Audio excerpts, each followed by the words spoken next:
Okay, welcome to another episode of Battery Corner. I'm Ryan Osten, co-founder and CEO at Lyteflo, and we are joined by our resident battery expert, battery nerd extraordinaire, Battery Alex. How you doing, Battery? Yeah, good. I'm in a new corner this time. So New corner. Yeah, it's yeah, a new corner. Battery Corner has changed. yeah. I like this But corner. It's a nice corner. Is that a limited edition copy of Dune? It's a very nice I mean, I wouldn't say, cover. I don't think it's limited, but yeah, it's just fits the scheme a little bit reflective in there. I got some nice battery molecules now. So yeah, we'll wait for the degree to get printed to go up over here maybe, and then yeah. But, Just in case anybody had any reservations about Battery Exactly. Alex's level of nerddom, we needed some molecules behind him Exactly. and a degree, and PhD. textbooks, etc. Yes, Yeah. yes. Okay, let's jump into it. So today we're going to be talking about if you were a shopper for a new or used EV, what sorts of questions should you ask about battery range, EV specific technology? So we're going to kick it off. We're going to do what I think is a bit easier one, which is new vehicles. So if I'm a shopper going into a dealership looking at new electric vehicles or plug-in hybrids, anything with a battery that can be charged, what sorts of questions should I ask as it relates to the battery and battery technology for a new vehicle? Yeah, so for new vehicles, I mean, a lot of it just comes down to what you're looking for specifically out of your vehicle. So, like, the main things to look for are range and charge times, which I think most people know, but just to, like, kind of clarify, you may see peak charge power advertised on a car. So, like, one can do, like, I don't know, let's say, like, 400 kilowatts or something, and another one does, like, 100 kilowatts, and they go, okay, so like the 400 one's bigger, so it's like 4 times faster, but it doesn't actually mean 4 times faster.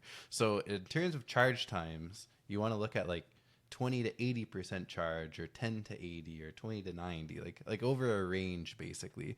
And then also how much range you get over that time. So like, are you going to get, let's say it has 500 kilometers total range, and you go 20 to 80, that's 60% of your range right there. So you're only going to be looking at around 300 kilometers in that charge time. So that's just something to keep in mind, is you want to kind of, I think for the average consumer, it's helpful to ask for it in a way you can more easily digest in your lifestyle. Like, how many minutes do I have to plug in to get how many miles? And that's something you should be able to ask like a sales representative of an EV, or like from any like OEM. Like, anyone that's well informed should be able to break it down to you in that way.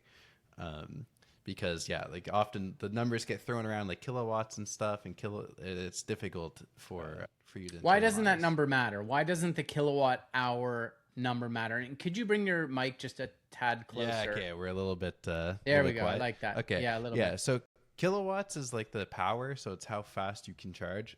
So if it were sustained, it would matter.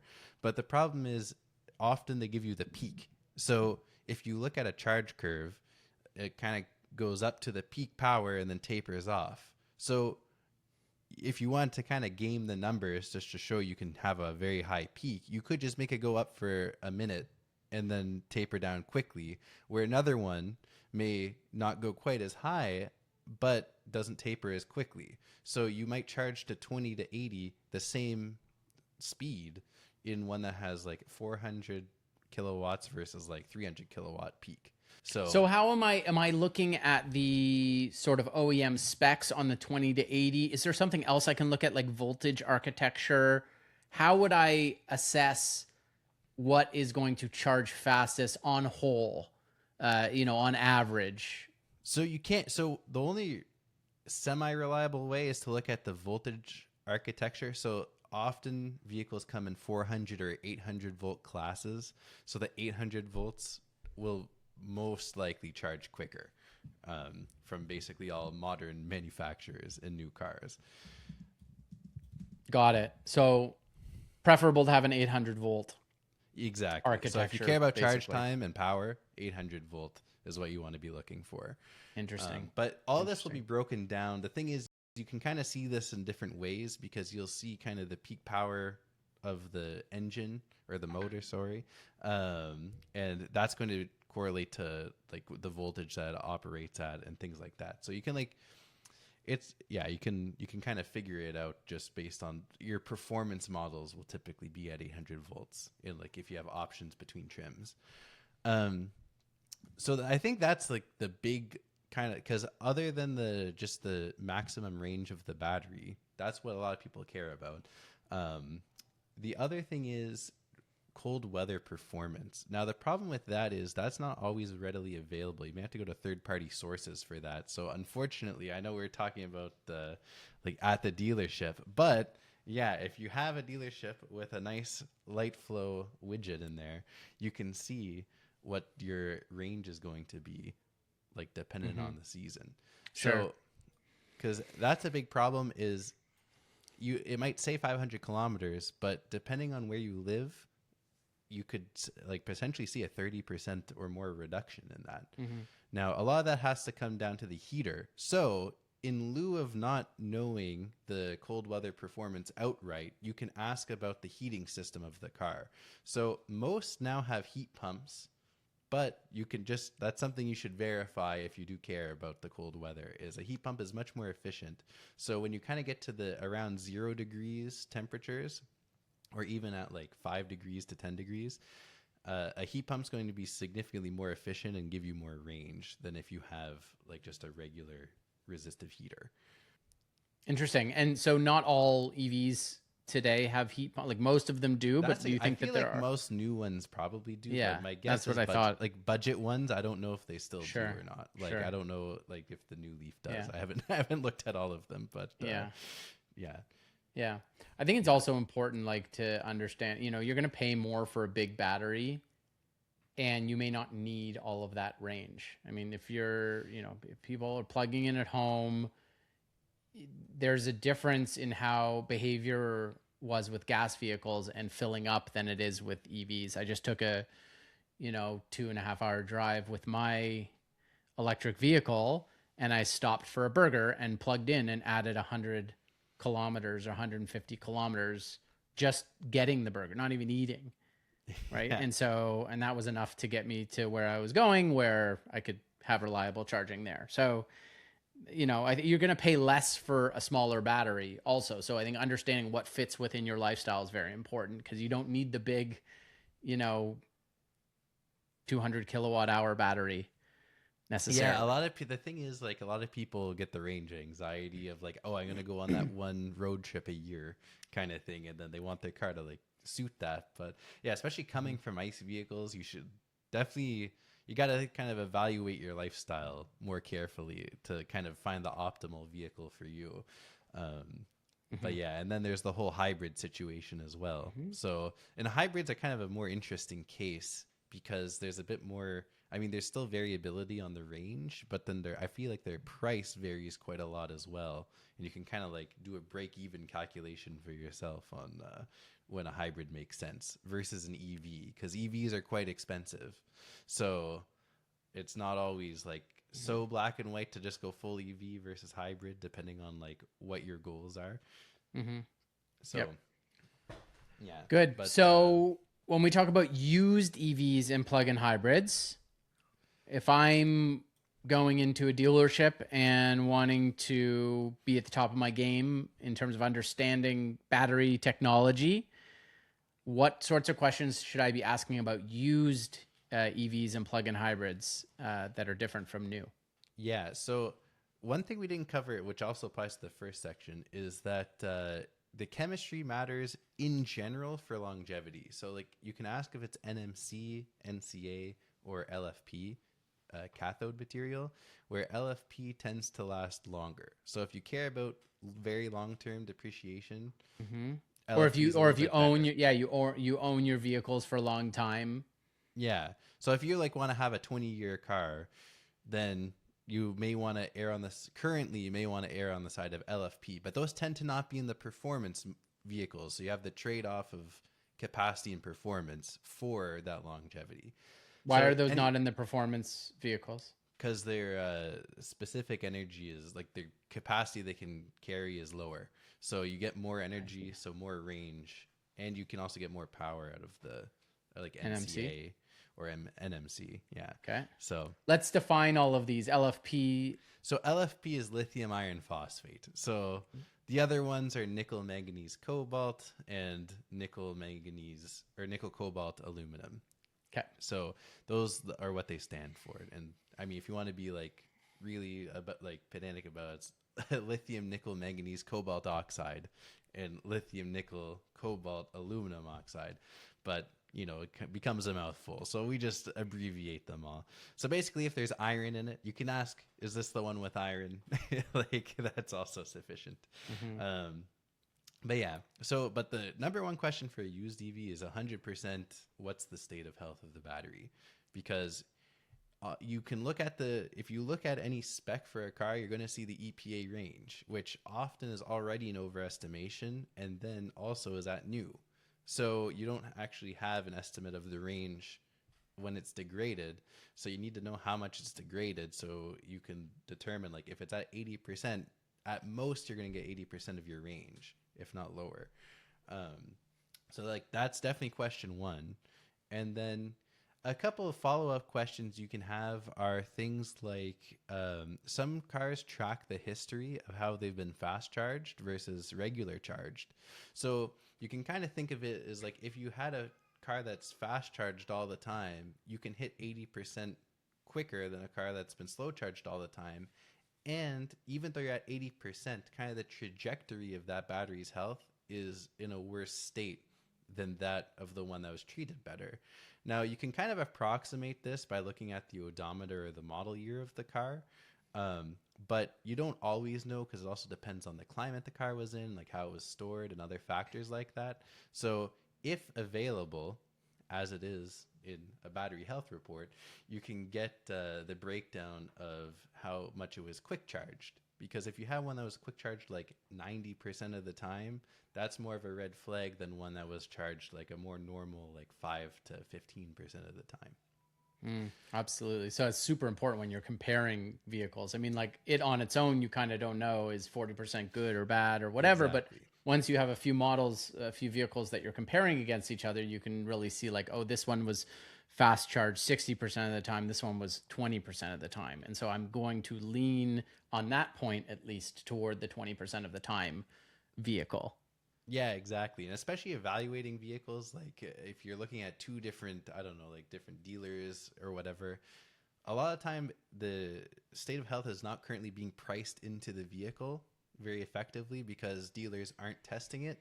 And if they are testing it, they're not like going around and looking at the market state of other dealers who haven't tested it because they don't know what the state of health of those cars are. So we haven't really, the market hasn't really yet benefited from having like accessibility to the state of health of vehicles. But as a consumer, this is a nice position for you to negotiate with.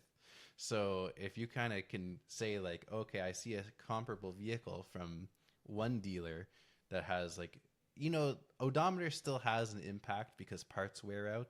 But if you have a car that's maybe driven a little bit more, so you would think like another dealer might have it valued a little bit less, but the battery is in great condition. The battery is a huge percentage of the value of a vehicle, especially with like the increasing second life of batteries. Like they get resold after the vehicle is dead, but the battery is still alive. So it is worth looking at the state of health and kind of comparing that metric when you're trying to look at the value of a vehicle as well. So yeah.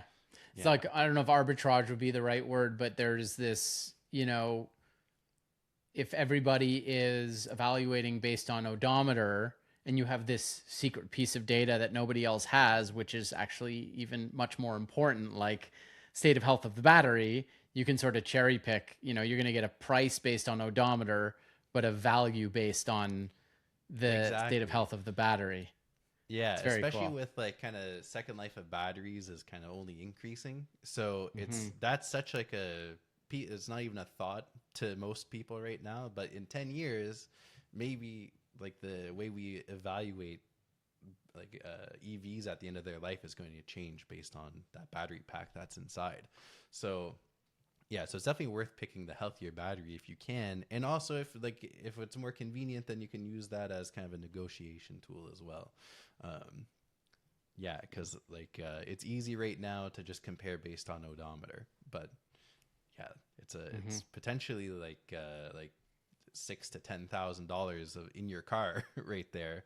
That could be at like 80 versus 90%. So you're looking at like $500 to $1,000 potentially of value difference in a car that right now like a lot of sellers don't even show you. So yeah. Yeah. What about cell voltages or pack voltages imbalance, voltage imbalance? Does that factor in at all? If you were buying a used EV, would you be interested in that? So if you can test it yourself and the dealer is not testing the car, I would say yes. Because in theory, if there's an issue, they shouldn't be selling you the car because it needs to be like Right. So if fixed. the dealer's already tested it, you're saying Yeah, so then there shouldn't be an issue. Exactly. But if you you can look at voltages yourself. You can buy if you wanted to look at voltages yourself with your own report or something, then you could. Or if you see a battery report and it doesn't show the cell balance, you could always ask for that as a check, because maybe they did just get a score and they put that up and then didn't show you kind of the full health of the battery. So just to elaborate on what cell balance is a little bit, is just your battery is a collection of many individual batteries, and those each have their own voltage. And ideally, you want them to all be the same, because that means you're utilizing all of the batteries exactly the same way, and you don't have one that's failing terribly. But if you look at the voltages of all the batteries and you see there's one that's very low relative to the rest, that's very problematic, because a low cell, because of the safety circuitry in your car, limits the whole battery. So if you have a low one, first of all, it is slightly more dangerous, but your BMS should protect you, the battery management system. But really what happens is you lose performance, and eventually that's going to be much more likely to need replacement than a battery that's completely healthy. So if that's the case too, that's a very expensive repair down the road if you need that repaired or replaced.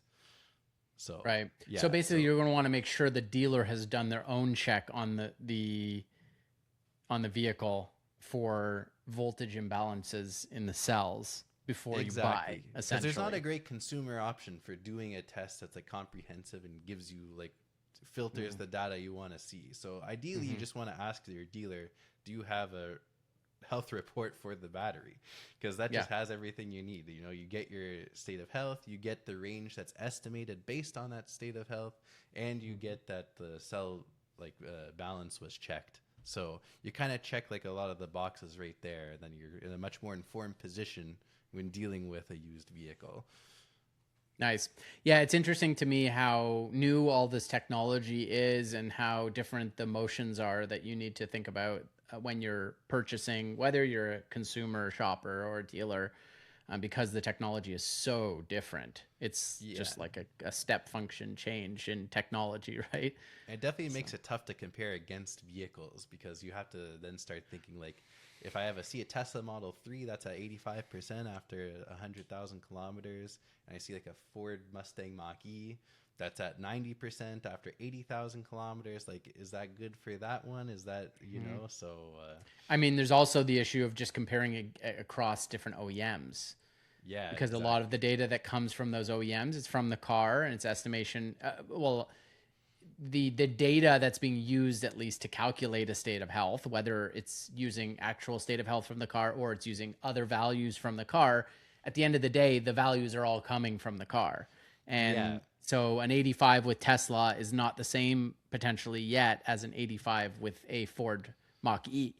So that is one good point, is there's definitely, you need to exercise caution looking between OEMs currently, because the way basically all current battery report flash tests that you see from anyone that's doing it is just reading what the car says, as you said. So, and different manufacturers have different ways of defining their state of health, and different reports that will normalize it differently. We try to normalize it across OEMs the best we can, so we can have something that's kind of cross OEM comparable. But at the end of the day, there will be small differences between them. Like you may see Teslas tend to skew lower than other manufacturers, and that, to Tesla's credit, that tends to be them being more honest than a lot of other manufacturers that we've seen. So yeah, but yeah, first step definitely is you want to ask for a battery health report. That's a no-brainer when buying a used EV. Battery Alex is not buying without a battery certificate. 100%. Yeah, exactly. I got the device in my pocket at all times, you know. That's right. Ready to go. Ready to go, exactly. Right? You just walk into anywhere, you test this battery yet? That's right. That's right. Okay, great. Well, I think that was super helpful for anybody looking to buy or sell an electric vehicle, plug-in hybrid, new, used, all that. So that's, I think we'll leave it there for another episode of Battery Corner in the new Battery Corner with Battery Alex. Alex, thanks, and we'll see you next time.